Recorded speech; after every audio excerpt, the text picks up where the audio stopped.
Parte 1. El fuego y la fragilidad de un amor prohibido. Dicen que uno encuentra a las personas por una razón, pero yo, Alana, encontré a Camilo entre los escombros de mi vida. Las luces fluorescentes de la sala de reuniones de Alcohólicos Anónimos se sentían crudas, sin embargo, iluminaban una vulnerabilidad compartida y profunda, más íntima que cualquier oscuridad. Yo tenía 33 años y mi corazón era un desastre fracturado de vergüenza y esperanza tentativa.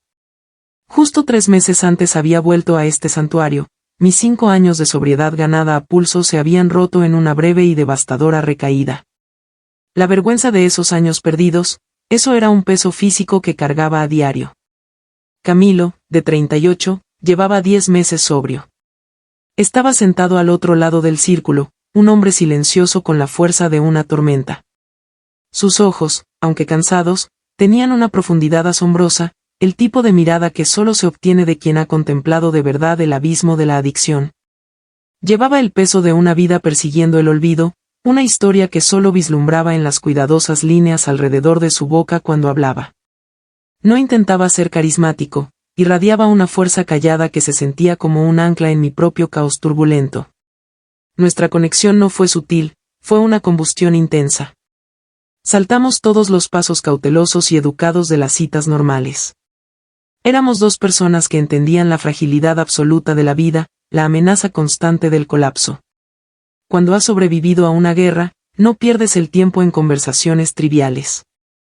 Hablábamos durante horas después de las reuniones, compartiendo secretos y horrores que harían huir a una persona normal. Este trauma compartido, esta comprensión mutua del abismo, forjó una intimidad inmediata y feroz. Estábamos desesperados por algo real, algo sólido. Estábamos agotados de la soledad. Todos en el programa nos advirtieron, con calma, sin prisas. No inicien una relación en el primer año de sobriedad. Escuchamos las advertencias, los sabios consejos que resonaban a nuestro alrededor, pero los ignoramos. Nos sentíamos únicos. Sentíamos que nos estábamos curando juntos. Formalizamos nuestra relación en una ráfaga de promesas compartidas y compromisos susurrados. 7 semanas, eso fue todo el tiempo que tuvimos. Entonces, el mundo exterior intervino. Camilo recibió una oferta de trabajo. 2 meses fuera de la Ciudad de México. Era un boleto dorado. Intenté reflejar su alegría, pero una ansiedad escalofriante, el viejo miedo familiar al abandono, se instaló en mi estómago. 2 meses se sentían como una eternidad. Una semana antes de que Camilo se fuera, descubrí que estaba embarazada. Embarazo. Era demasiado. Demasiado rápido. Demasiado pesado para nuestro mundo delicado, que aún temblaba. Nos sumergimos en un ciclo vertiginoso y agonizante de conversaciones. El peso moral era abrumador. Decidimos seguir adelante. El bebé se convirtió en el ancla, la razón para luchar. Pero había una sombra. Una sombra tóxica y venenosa de mi pasado. Mientras estaba sumergida en mi adicción, me había enredado en una situación con un hombre que llamaba Marco. Él era manipulador, una criatura del caos. Le conté a Camilo sobre Marco, pero Marco no me dejaba ir. Debería haberlo bloqueado de inmediato, pero una parte oscura y frágil de mi ego encontró una retorcida y terrible satisfacción en sus ruegos. Entonces Camilo se fue. La escena del aeropuerto fue dolorosa. Nuestro plan de comunicación se desmoronó rápidamente. La conexión esporádica era un goteo corrosivo de soledad y duda. En ese vacío, las dudas comenzaron a roer, implacables e insidiosas. ¿Lo amo, o solo me estoy aferrando a él porque estoy embarazada? ¿Fue esto demasiado rápido? 1 mes después de su ausencia, sucedió lo inimaginable. Sufrí un aborto espontáneo. Fue una pérdida devastadora y silenciosa que me dejó hueca. El bebé, el ancla, se había ido. Y a raíz de ese dolor, mis sentimientos por Camilo no regresaron. Se retiraron. Tenía que decírselo. Durante una de nuestras breves y esporádicas llamadas, le confesé que sentía que mi amor por él no estaba creciendo, que me sentía distante, con la esperanza de que la chispa regresara. Casi pude escuchar la vida drenarse de él. Pero Marco nunca se detuvo. Sabía que yo era vulnerable. Afirmó que había encontrado información comprometedora sobre Camilo, algo que solo podía mostrarme en persona. Una semana antes de que Camilo regresara a casa, cometí el error. Terminé acostándome con Marco una semana antes de que mi novio regresara a casa. Inmediatamente me arrepentí y lo bloqueé. Fue un arrepentimiento instantáneo, una ola de autodesprecio. La enfermedad se había ido, reemplazada por una culpa devastadora. Cuando Camilo finalmente regresó a casa, se abrió una compuerta. Mi amor y mis sentimientos por él regresaron por completo y continúan creciendo cada vez más fuertes. El alivio de su presencia, la calidez de su abrazo, eclipsó todo. Supe que Marco fue solo un último y tóxico respiro de mi vieja vida. Tuvimos 3 meses, de reconstrucción dorada e intensa. Éramos fuertes. Estábamos verdaderamente enamorados. Pero Marco, la serpiente, encontró una última forma desesperada de atacar. Encontró a Camilo. Y le envió la prueba. Capturas de pantalla de nuestros encuentros. Mi novio estaba devastado. La traición, la devastación, fue una herida que infligí. Camilo luchó por nosotros. Decidió perdonarme. Nuestra relación era aún más fuerte, el amor que sentimos el uno por el otro era muy poderoso. A pesar de todo, me sentía horrible. Parte 2. La fachada se desmorona. El perdón que Camilo me extendió por mi traición con Marco fue un regalo aplastante e inmerecido, un acto de gracia profundo y aterrador. Pasamos los siguientes 3 meses reconstruyendo cuidadosa y minuciosamente una realidad compartida. Nuestro amor era innegablemente fuerte, forjado en el terrible fuego de mi confesión, nuestra conexión profunda y palpable. Habíamos enfrentado la muerte inminente de nuestro futuro, y sobrevivimos. El tema de Marco se desvaneció por completo, no volvió a mencionarse. Creíamos que lo peor había quedado atrás. Nuestra relación era aún más fuerte, y el amor que sentimos el uno por el otro era muy poderoso. Pero la culpa, yo me sentía horrible de todos modos. Era una presencia constante y tranquila, un recordatorio privado de la promesa que me había hecho a mí misma y a él. Nos instalamos en un ritmo de sobriedad y un compromiso profundo, casi desesperado. Pasaron 5 meses desde su perdón, 8 meses desde que regresó de su trabajo fuera de la ciudad. Estábamos en un lugar sólido. Camilo era un novio increíble, dedicado, presente, colmándome de amor todos los días. Confiaba implícitamente en él. Era mi roca, el hombre que me había mostrado el camino de vuelta a la estabilidad y la gracia. Una noche tarde, un insomnio familiar se arrastró. Camilo dormía profundamente a mi lado, su respiración honda y uniforme, en completa paz. Yo estaba inquieta, incapaz de conciliar el sueño. La casa estaba en silencio, la oscuridad amplificaba una ansiedad baja e inexplicable que no tenía nada que ver con Camilo, sino con el trauma persistente de mi pasado. Tomé su celular.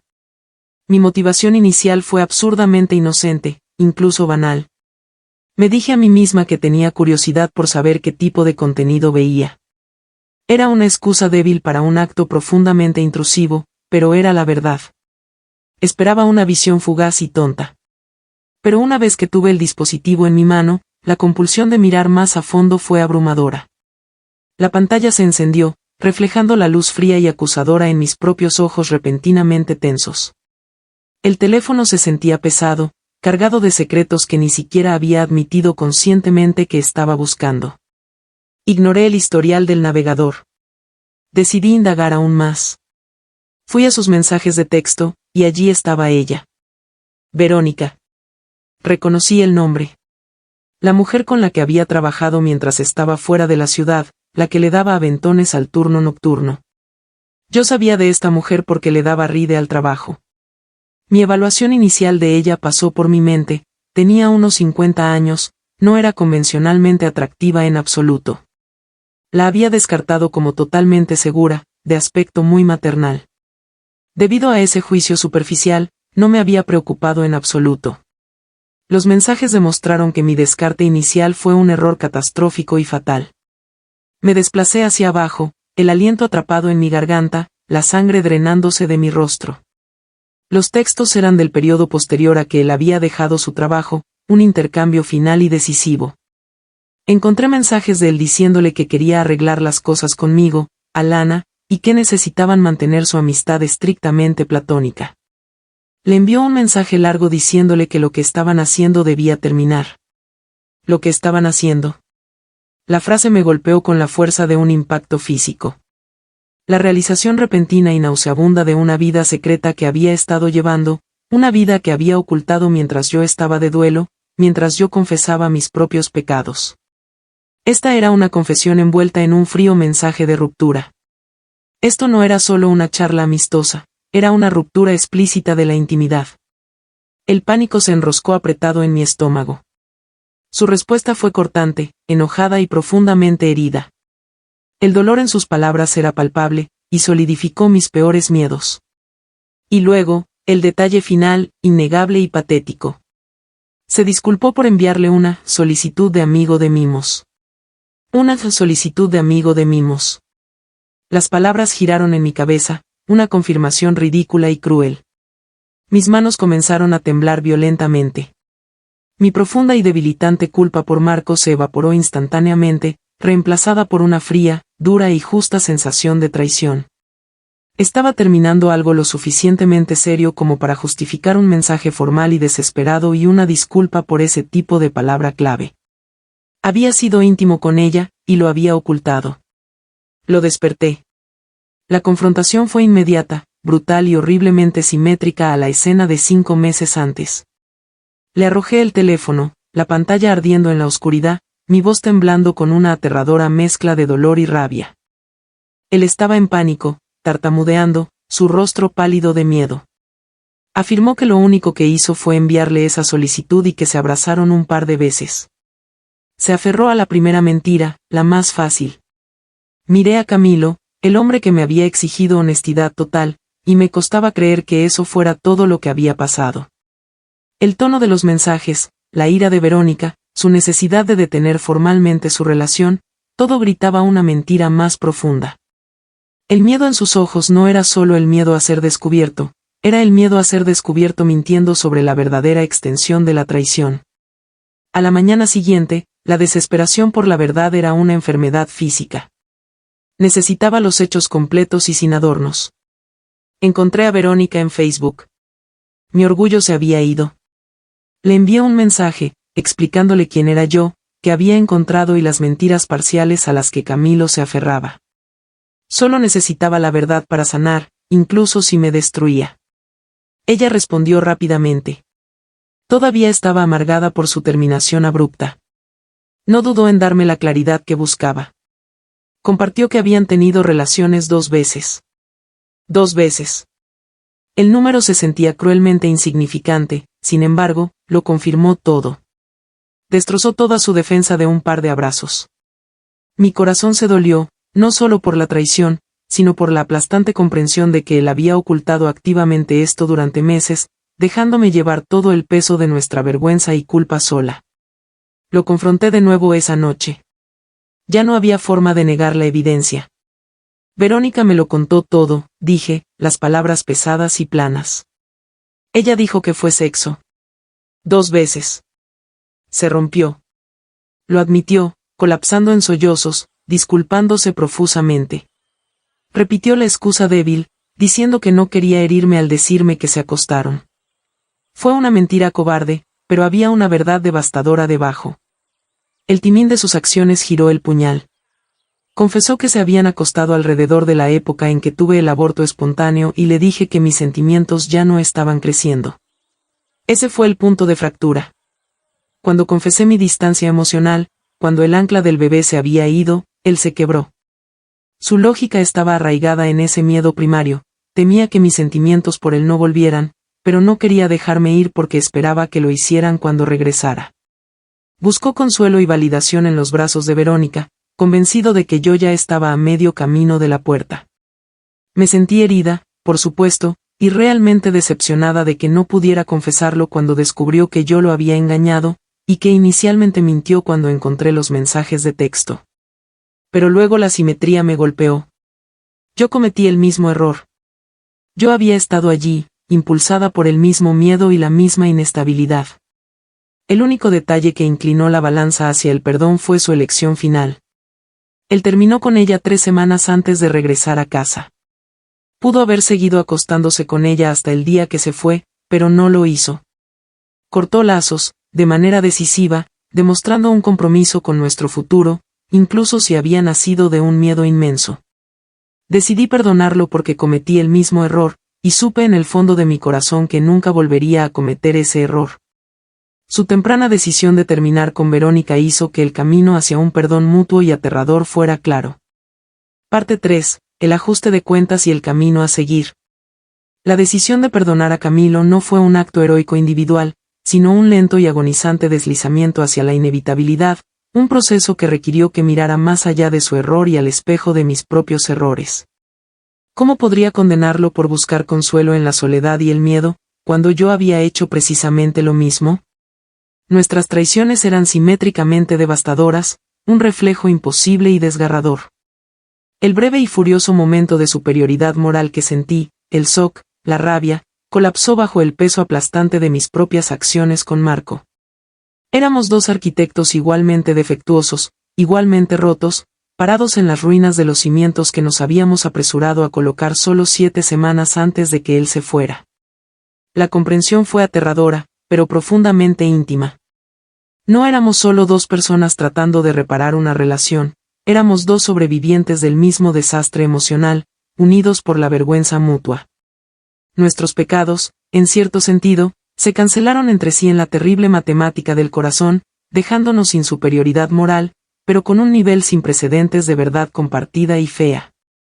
Ambos habíamos fallado, y ahora teníamos que sanar, juntos. Pasamos días y noches revisando la cronología, no solo los eventos, sino el profundo paisaje emocional de esos meses críticos. Trazamos el trauma. La herida abierta del aborto espontáneo. Mi confesión de distancia emocional. El miedo profundo y agonizante de Camilo de que mis sentimientos nunca regresarían. La soledad de su aislamiento, las largas y oscuras horas del turno nocturno fuera de la ciudad, la tranquila desesperación que lo llevó a Verónica.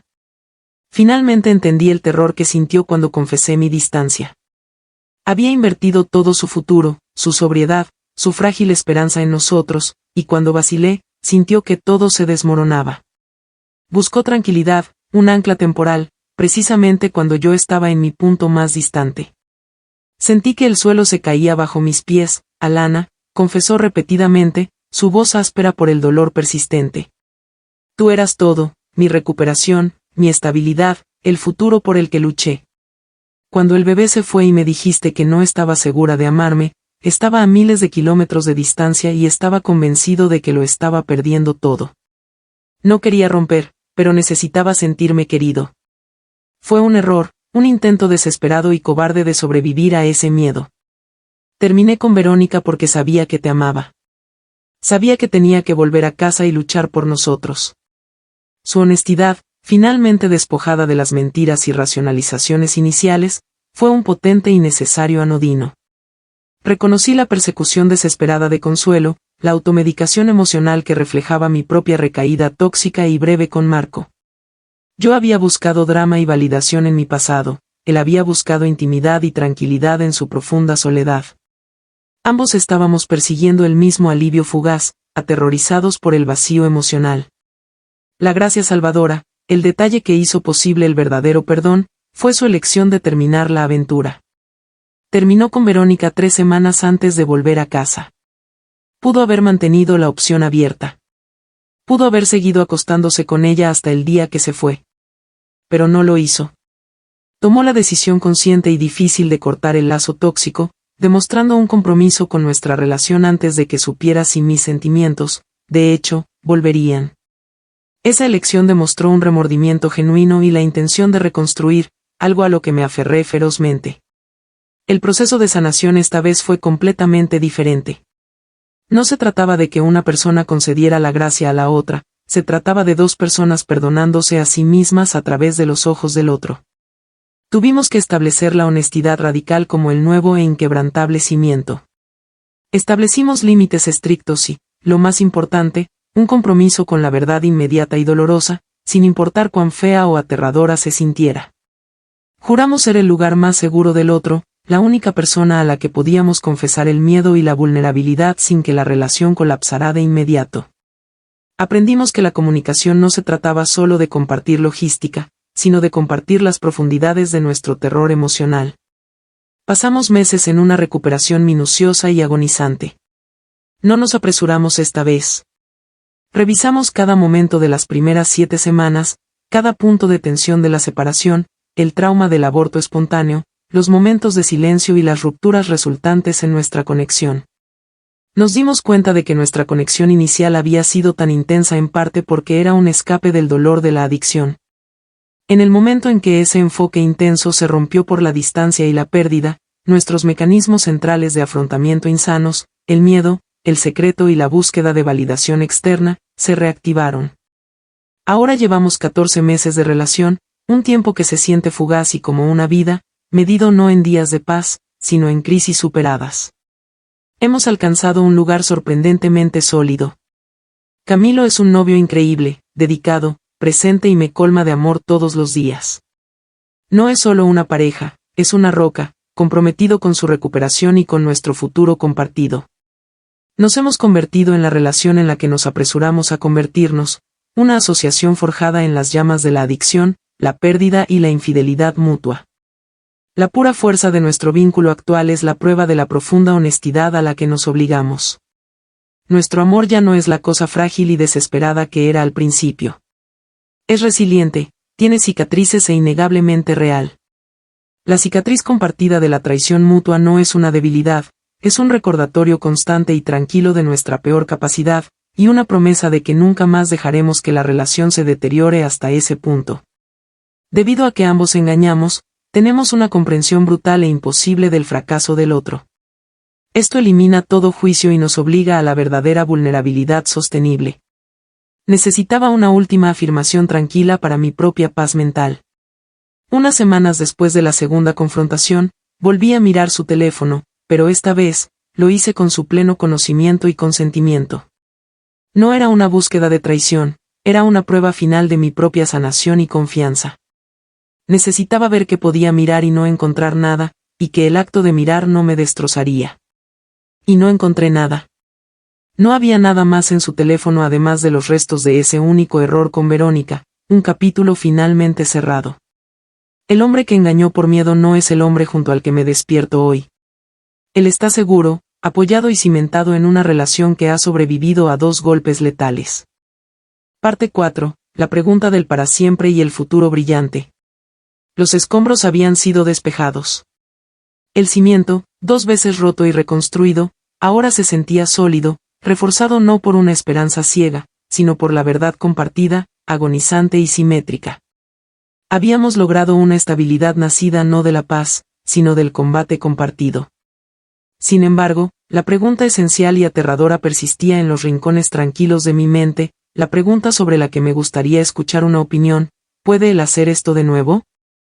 Es la paranoia natural y paralizante de un corazón herido, el miedo constante y de bajo grado que sigue a cualquier violación profunda de la confianza.